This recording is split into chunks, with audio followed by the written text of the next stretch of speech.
Việc sưu cứu nhóm mua cái sừng hang một việc rồi vốn hay bị check của bảo dưỡng phần vì program để ai tailor finite automata nâng develop expression design chấn ru ai khơi tha ní cái lại như add state setup và finite automata để chứ sở add state mà các bạn này làm bởi identify tha vì chỉ NFA được DFA chấn ní cái chia cái lại để dương add transition rồi bỏ finite automata bao dưỡng chẳng như miền automaton pi NFA nâng DFA chẳng đòi automaton bao dưỡng dân ba châu không để ta bể hai ấy được không mai chịu ở chẳng nơi không nếu dân con ta cho select nơi không ní ok dân cho load máu chẳng dân mai phải chẹt ban thà ok dương và chẹt tôi mà tôm nhớ nó không program hay là nó không làm hạt hay đôi khi hết chẳng dương ai tê nó không demo được này một đời ở thành phố dương program bao nhiêu cả ai identify với thà với chia NFA thì có DFA bài này chẳng dương còn là click là một tôm đó thì chẳng ở tôi mà tôm dưới cái chia hết NFA chẳng dương string má ok chẳng về thì check được xa cái tối giờ trong đời so BA chẳng bờ dương lọc A cho muối dương test ok về subset chẳng ở dương cho tờ T DFA muối tiết thì dương ban so nó không để tao để được nía check load hình chẳng ở dương mà automaton nó không program bao nhiêu hay nó không làm hát đôi khi hết chẳng dương cho từ tay không demo của ngọc này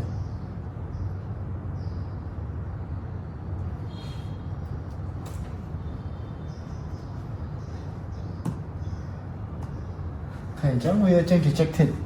đời xa vì ở trong đời so BA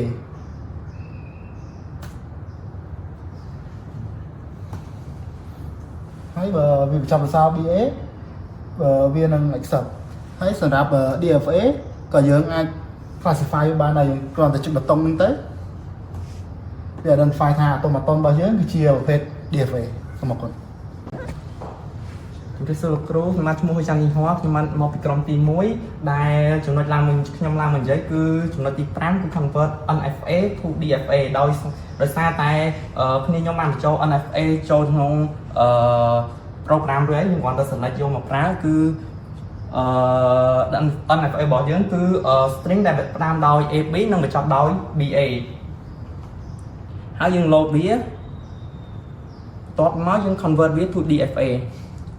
program dưỡng cứ set trong tha dưỡng ad bằng hai step này ca convert môi trường hiến từ đòi user mở bán hơi program bao dưỡng có cái ảnh này epsilon transition hai rồi đài rồi xa tại NFA bao dưỡng nó ví dụ như epsilon transition chẳng dương tăng E nó cứ chia start state vô mòn một tiết này cứ chia table summary bao dưỡng để chụp vua sinh nhạc này để xa tại đi 4 việc tục quy 4 đại chia final state bỏ NFA bỏ dương thẳng đàm chứ nó ID nó có chia final state bỏ DFA đại hãy chụp vua này cứ chia automaton rồi bỏ DFA bỏ dương đây for bài toán này cứ chia start state hãy đi này cứ chia final state hãy dương trong đơn thao automaton dương thao việc là ca ta trâu rồi ớt dương item viết đôi dương cho string số A BA đây vì accept chẳng dương cho A chốt via từ mốc từ transition B hay dương cho B chốt từ transition C hay dương cho E và tòa tiếp via từ chia final state chẳng như này ta automaton và dương trời và tại bây dương cho string code đôi chia BBA vĩnh chẳng còn thì dương đặt B chốt vì cho trap via admin ở transition na tt chẳng final và dương chọn từ nắngជំរាបសួរលោកគ្រូខ្ញុំបាទឈ្មោះហ៊ុនសុធារិទ្ធចូលមកដល់ចំណុចទី6របស់ system របស់យើងគឺការ minimize DFA ហ ឥឡូវហ្នឹងដោយសារតែយើងមាន data របស់ DFA នៅក្នុង database ខ្ញុំធ្វើការ load ចូលក្នុង system របស់យើងអញ្ចឹងយើងចុចប៊ូតុង load មកវានឹង load ចូលអញ្ចឹងយើងទៅមើលនៅ automaton របស់យើងនេះគឺជា automaton ដើមរបស់យើងដែលវាមានចំនួន5 state ដែលយើងអត់បាន minimize វាហើយអញ្ចឹងយើងចូលមកដល់ការ minimize យើងចុចប៊ូតុង minimize មក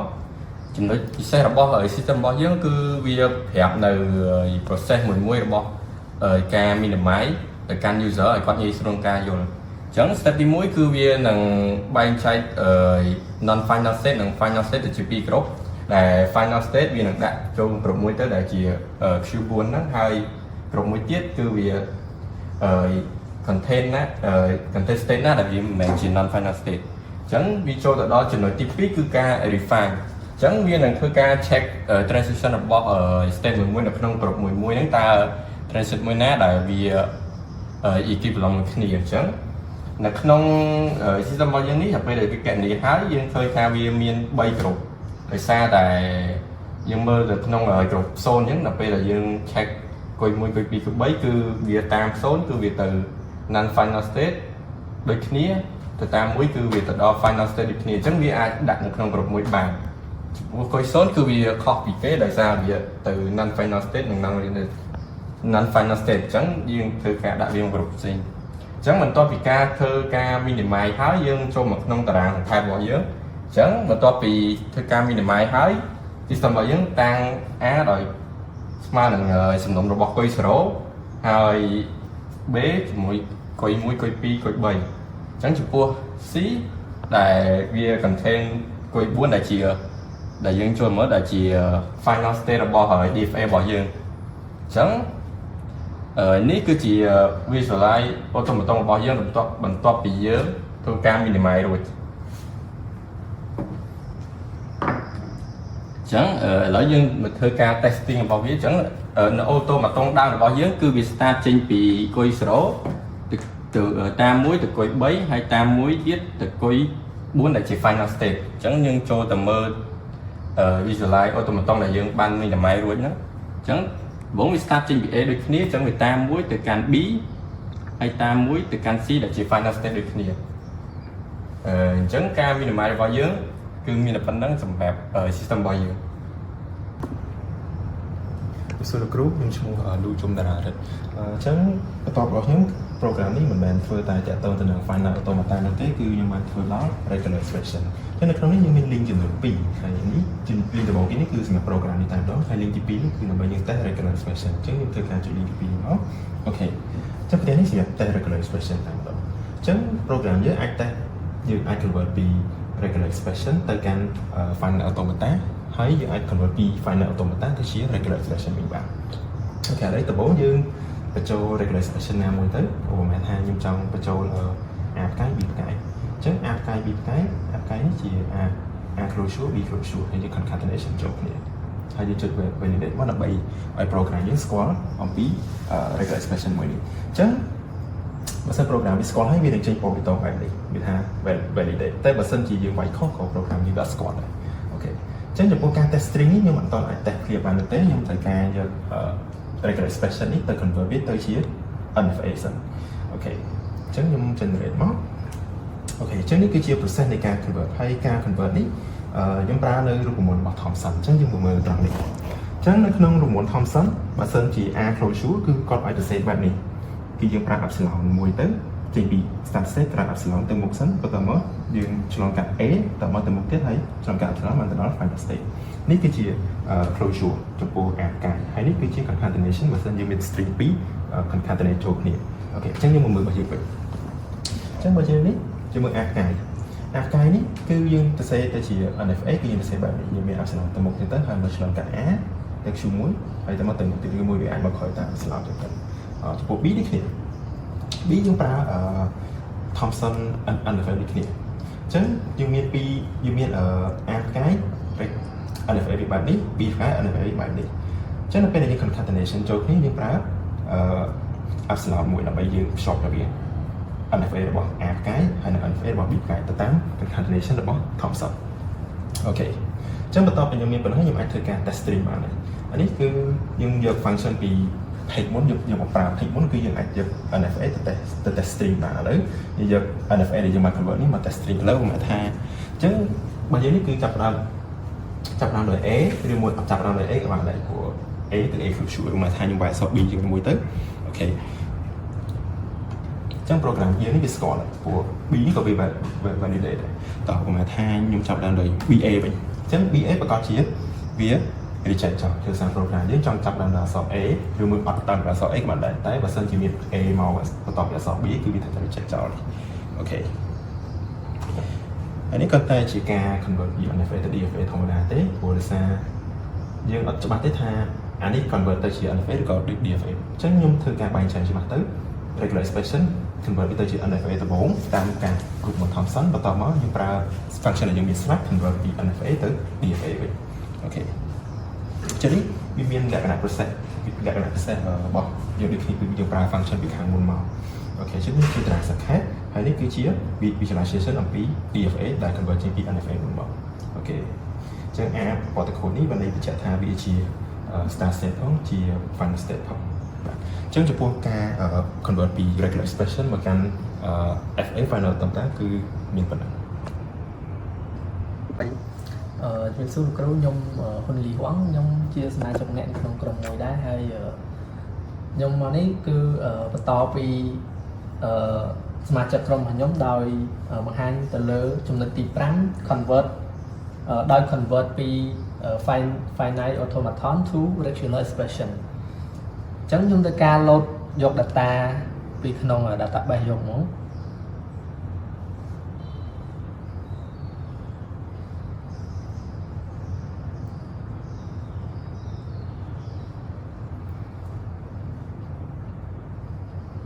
ចឹងនេះគឺជា finite automaton យើងដែលមាន state 3 Q0 Q1 ហើយនិង Q2 ដែល Q0 គឺជាតំណាងឲ្យ start state ហើយនិង Q2 គឺជា final state ចឹងយើងចូលទៅកាន់ process នៃការ